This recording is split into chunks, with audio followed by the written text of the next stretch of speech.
Okay, in this video, I'm going to explain why buying a house is not always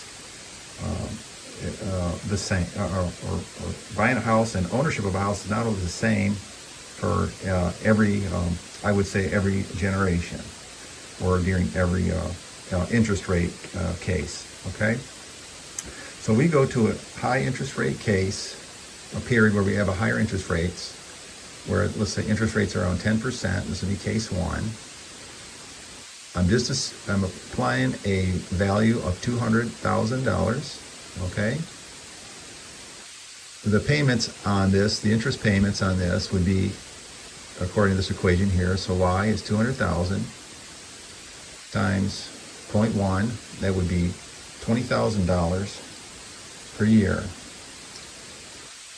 If we were to try to pay this principal down, this is interest only, pay this principal down, and we made a double payment, so in other words, that the interest payment, we equalize that, so we have equal principal applied as the interest rate. So the time, so we're going to say Y, this would be the total payment, interest plus principal, so we have 2 times Y, so we're going to double it. So the time for this is given by the principal times that payment minus the amount that goes into the interest. This is for the pay down of the principal, so we have 200,000, 40,000. That's, we said that was twice the interest payment minus the interest or minus the amount that's applied to the interest. So this equation boils down to 200,000 divided by 20. We have 10 years. 10 years to take ownership of this house or asset. So we take a case where the interest rates are low. So we have interest rates now at 5% for case number 2. Since the payments, we assign them up here at, we said that they would be $20,000.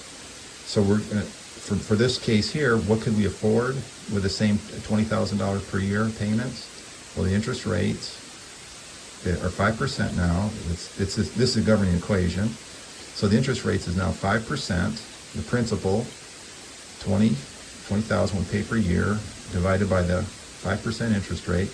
Now we have the price has been appreciated to $400,000. Okay. So we're going to do the same thing here. We're going to apply twice the payment's going to be twice the interest rate or interest payment. So it's 2 times I, same as case 1. So now the equation, it's the same thing as this equation. Time is the principal with the amount paid total minus that which is applied to interest. So it's this these are the values assigned. So 400,000, 40,000 per year minus the amount applied to interest, 20,000 per year. So we have 400,000 divided by $20,000 per year. So that's 20 years.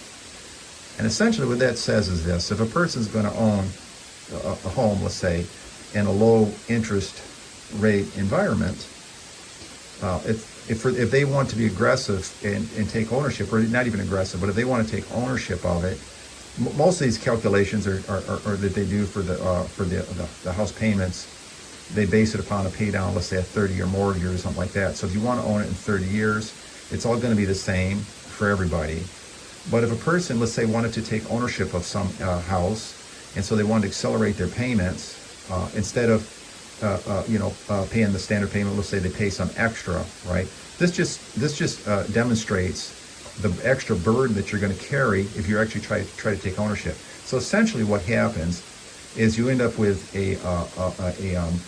I would say a non-ownership debtor society, where it's really hard to get out of the debt trap or whatever, the debt payment. So you're going to be bound. It's going to be harder to break free from the 30-year bond in a low interest rate, or in a situation where the interest rates have fallen low from a high to a low situation.